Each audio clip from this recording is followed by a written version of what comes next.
கர்த்தரை வந்து கர்த்தருடைய நாளை திருடனுக்கு ஒப்புமைப்படுத்தும் போது கர்த்தர் பார்த்துட்டே இருக்கிறார் நம்மளை.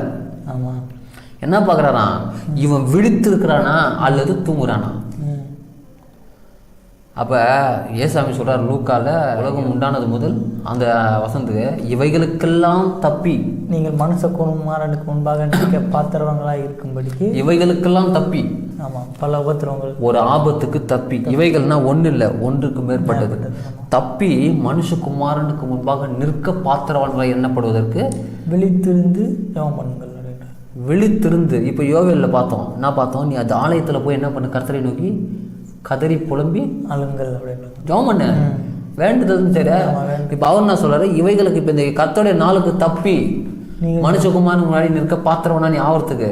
அப்போ அங்கே நிற்கணும்னா நீ வந்து ஒரு பாத்திரவனா ஆகணுமா?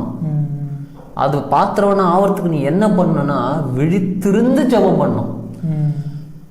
தூங்கி இருந்த இரவில் இருந்த ஜனங்க என்ன பண்ணுவாங்க? தூங்குவாங்க. தூங்கும்போது யார் வருவாங்க? திருடுவாங்க. கரெக்டா? தூங்கும் போது வருவான், மூச்சுக்கும் போது வரமாட்டான். அப்போ கர்த்தருடைய நாள் இரவிலே திருடன் வருகிற விதமாய் வருது. ஆபத்து நாள் இரவில் வருதுன்னா இப்போ ஏசாமி சொல்கிறார், நீ விழித்திருந்து ஜெபம் பண்ணு. அப்போ அந்த இரவுனா இரவாகவும் பார்க்கலாம், ஒரு காலத்தையும் பார்க்கலாம். பகற்காலம் இருக்கும் வரை என்னை அனுப்பினுடைய கிரியை நான் செய்கிறேன். அப்போ ஏசாமி வந்து நடமாடி போன அந்த காலகட்டங்கள் பகற்காலம்னு சொல்லப்படுது. ஒரு 33 வருஷம், அதில் குறிப்பாக 3 வருஷம் இல்லையா?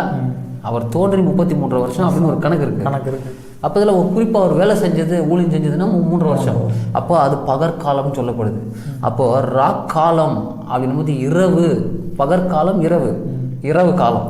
அப்போ இரவு காலம்னும் போது அது வந்து சில ஆண்டுகளை குறிக்கும்ல. அப்போ இந்த காலகட்டத்தில் நம்ம நீ விழித்திருந்துன்னும் போது உண்மையான தூக்கத்தை சொல்கிறாங்களா அல்லது வேறொரு விழிப்பு சொல்கிறாங்களா? வேறொரு விழிப்பு சொல்கிறாங்க.